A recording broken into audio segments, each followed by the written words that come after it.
Oi, hoje eu vou apresentar as questões de interdisciplinariedade e a minha primeira questão é entre História e Português da Unicamp de 2019 da primeira fase.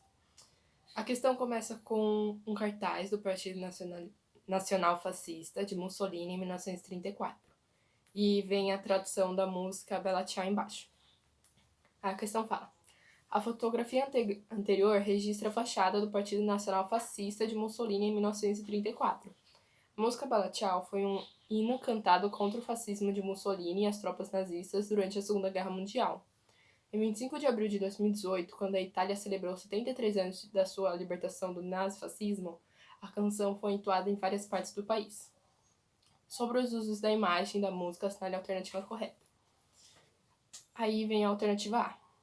Através de vários mecanismos de propaganda ideológica e coerção física, os italianos foram forçados a entoar a música Bella Ciao, a fim de demonstrar publicamente sua adesão ao fascismo. Este caráter umbilical da relação da massa com o líder aparece retratado na fotografia. Bom, claramente é falso, porque ele fala que a música é uma adesão ao fascismo, e no enunciado mesmo fala que a música era um hino cantado contra o fascismo. Então, alternativa A é errada. Alternativa B. Por se tratar de um produto da indústria cultural com forte apelo comercial, compreende-se a circulação e o consumo desta música em plano global e em várias mídias, shows, musicais, novelas e séries. Neste sentido, a música é um cartaz caracterizado pela neutralidade política. Bom, isso é errado, porque a música não era um apelo comercial, ela foi feita por uma pessoa que queria mostrar a sua contrariedade ao fascismo. E a imagem não é uma neutralidade política, pois o Estado mesmo fala que ela é do Partido Nacional Fascista. Então, alternativa B, errada. Alternativa D. O gesto que recupera em 2018 esta canção sugere uma semelhança entre o tempo do antes do fascismo e o de hoje, aproximando Silvio Berlusconi de Mussolini, dirigente retratado na fotografia. Antes como agora, Bella Ciao exalta a resistência, identificando-se como uma canção nacionalista. Isso está errado, porque a música é um hino contra o fascismo e fala que essa música foi cantada em 25 de abril de 2018 para celebrar a libertação do nazifascismo. Então não tem como a música aproximar o fascismo a hoje. Então a alternativa D é errada. A alternativa C é a que está certa, que fala: trata-se de uma música de alcance internacional entoada em várias partes do mundo, em diferentes contextos de resistência política contra o fascismo, regime caracterizado pela adesão de massas em relação ao seu líder, como explicita a fotografia. Está certo, claramente. Bom, a minha questão 2 é uma questão de interdisciplinariedade entre português e história, e pode colocar na categoria de geografia também um pouco. É da FUVEST, primeira fase de 2014. E a questão começa com um poema, Revelação do Subúrbio, do livro Sentimento do Mundo, de 1940, do Carlos Drummond de Andrade. Aí, segundo o crítico e historiador da literatura Antônio Cândido de Melo e Souza, justamente na década que presumivelmente corresponde ao período da elaboração do livro a que pertence o poema, o modo de se conceber o Brasil havia sofrido alteração marcada de perspectivas. A leitura do poema de Drummond permite concluir corretamente que nele o Brasil não era mais visto como país. Aí vamos lá. Alternativa A. Não era mais visto como país agrícola, fornecedor de matéria-prima, mas como industrial, produtor de manufaturados. Está claramente errado, porque em 1940, eu acho que até hoje o Brasil ainda é um país agrícola e sua maior renda vem da agricultura. E no poema mesmo podemos ver que ele fala: a noite como subúrbio, até que vem o campo onde pela manhã repontam. Então, claramente dá pra ver que ainda era um país em que muitos trabalhavam no campo. Então, a alternativa A, errada. Aí, a alternativa B. Não era um país arcaico, retardatário social e economicamente, mas sim percebido como moderno, equiparado aos países mais avançados. Isso é totalmente mentira, porque o Brasil sempre foi mais atrasado por causa da colonização e tal. E ele ainda era arcaico, porque tinha muita desigualdade social e economicamente a gente só tinha mais o campo como renda. Então não era claramente um país moderno. Alternativa B, completamente errada. Alternativa C, não era um país provinciano, caipira, localista, mas sim cosmopolita, aberto aos intercâmbios globais. Nessa época, o Brasil não era totalmente aberto aos intercâmbios globais e ele ainda era muito caipira e localista. Como eu falei, o Brasil ainda tinha muita parte dele no campo. Vamos para a alternativa E agora. O Brasil não era um país rural, sobretudo camponês, mas como suburbano, ainda desprovido de processos de urbanização. Isso daqui pode ser uma pegadinha, porque é suburbano, o Brasil, quer dizer, era suburbano, porque ele ainda não tinha processo de urbanização, mas não pode falar que ele não era rural, porque ele era. Então, a alternativa E também está errada. Alternativa D. Novo, não era novo por impotência por realizar-se, mas como subdesenvolvido, marcado por pobreza e atrofia. Verdade. O Brasil não era considerado um país moderno, novo, que tinha atitudes mais modernas, assim. Ele era um país subdesenvolvido e, por isso, ele era marcado por muita pobreza, o povo morava muito no campo. Então, a alternativa D é que está correta. Aí, a alternativa B. Não era um país arcaico, retardatário social e economicamente, mas sim percebido como moderno, equiparado aos países mais avançados. Isso é totalmente mentira, porque o Brasil sempre foi mais atrasado por causa da colonização e tal. E ele ainda era arcaico, porque tinha muita desigualdade social e economicamente a gente só tinha mais o campo como renda. Então não era claramente um país moderno. Alternativa B, completamente errada. Alternativa C, não era um país provinciano, caipira, localista, mas sim cosmopolita, aberto aos intercâmbios globais. Nessa época, o Brasil não era totalmente aberto aos intercâmbios globais e ele ainda era muito caipira e localista. Como eu falei, o Brasil ainda tinha muita parte dele no campo. Vamos para a alternativa E agora. O Brasil não era um país rural, sobretudo camponês, mas como suburbano, ainda desprovido de processos de urbanização.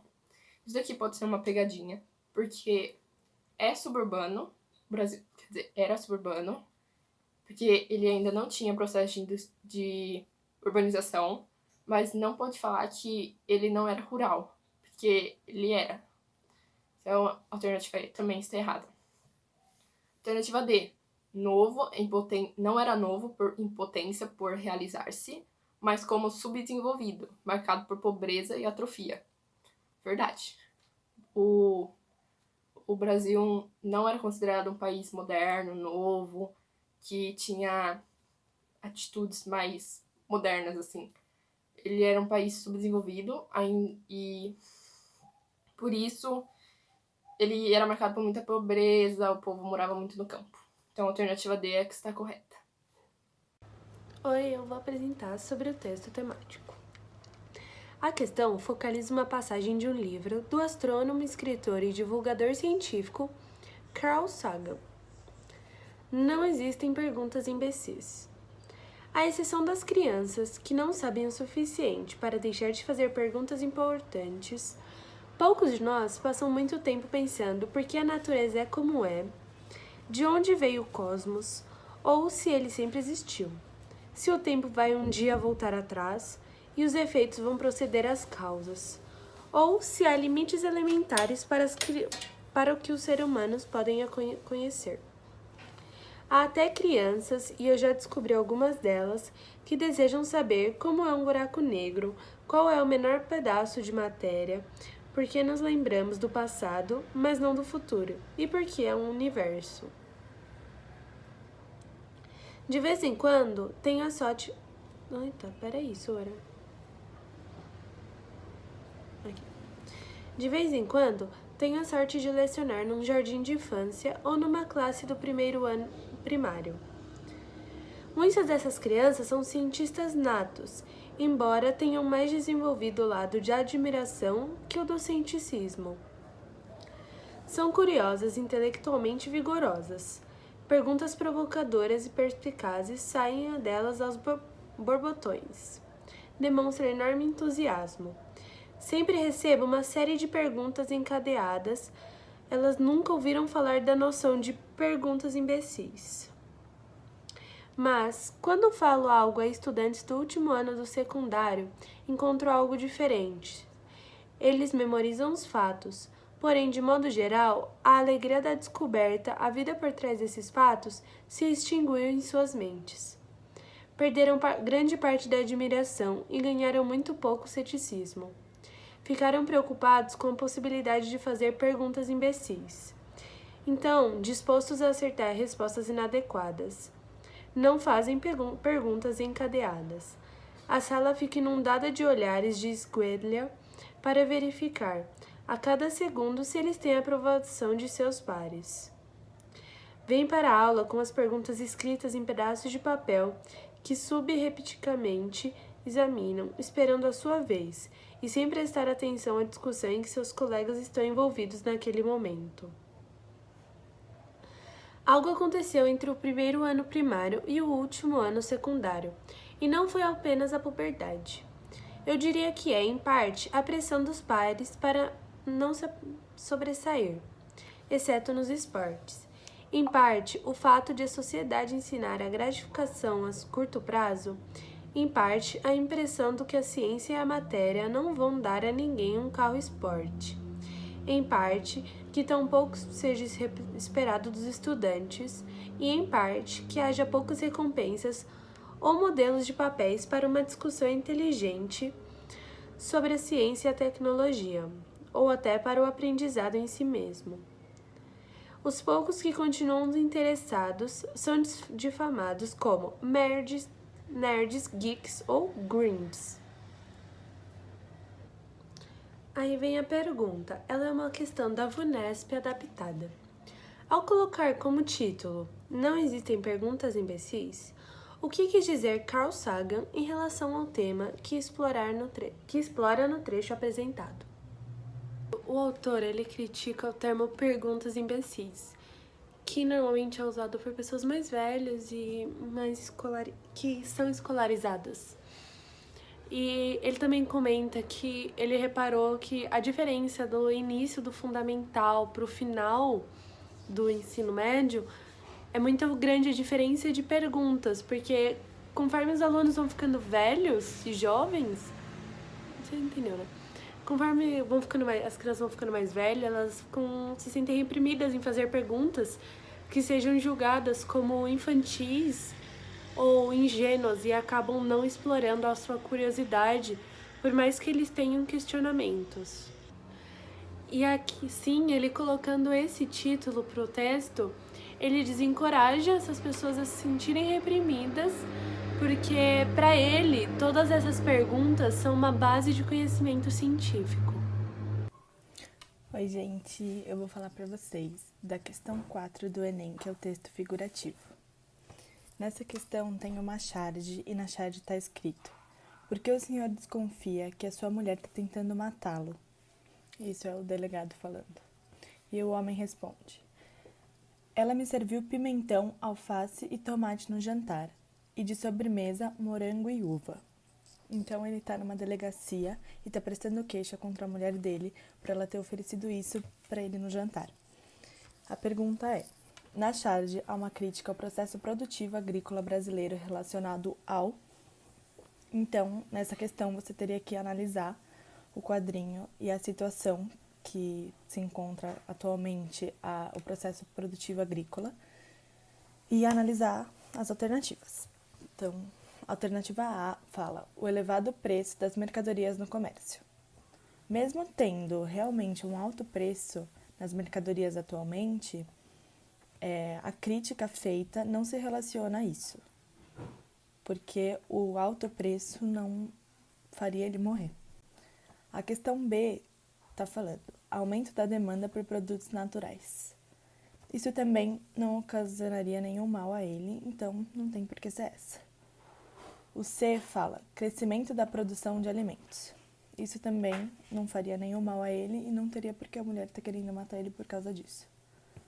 O B fala o hábito de adquirir derivados industriais. Todos esses produtos, todos esses alimentos que ele citou, que ele comeu no jantar, nenhum desses sofrem por industrialização. Todos eles são alimentos naturais que vieram da parte da agricultura. E o último, o E, está falando o uso do agrotóxico nas plantações. Como a gente sabe, está tendo muito agrotóxico nas plantações e isso causa mal para a nossa saúde. Então, o que o Achard quer dizer é que a mulher dele está querendo matar ele por causa da quantidade de agrotóxico que tem nas coisas que ela comeu. Eu vou falar de uma questão do Enem, que tem uma tirinha onde tem um homem e uma mulher, e o homem fala pra ela: "Você é um horror." E ela responde: "E você é bêbado." Aí ele retruca: mas amanhã eu tô bom." E a mulher fala: "Ilusão sua, amanhã de ressaca vai olhar no espelho e ver o alcoólatra machista de sempre. Vai repetir o porre até perder os amigos, o emprego, a família e o autorrespeito." E aí a mulher pensa consigo mesma: "Perco a piada, mas não perco a ferroada." A pergunta que segue é: a tirinha tematiza questões de gênero, masculino e feminino, com base na oposição entre... Aí vem as alternativas. A alternativa A fala permanência e transitoriedade. Essa é a alternativa certa, porque fica transitando entre um personagem e outro, e os dois permanecem com as suas ideias. A questão B diz sinceridade e hipocrisia. Os dois personagens realmente são bem sinceros, mas na parte da hipocrisia ela vem somente do lado do homem, já que a mulher não está sendo hipócrita. O C diz complacência e intolerância. Complacência não tem nessa tirinha, pois nenhum deles aceita que está errado e tenta mudar de opinião. E intolerância também não, porque mesmo que eles dois estejam praticamente julgando o outro, eles estão convivendo pelo menos com respeito. O D diz compromisso e omissão. Na tirinha não mostra compromisso e eles também não omitem o que eles pensam. E o E diz ousadia e recato. E o homem realmente é ousado e a mulher também, pode-se reparar pela última frase, mas eles não são recatos porque eles falam o que realmente está na cabeça deles.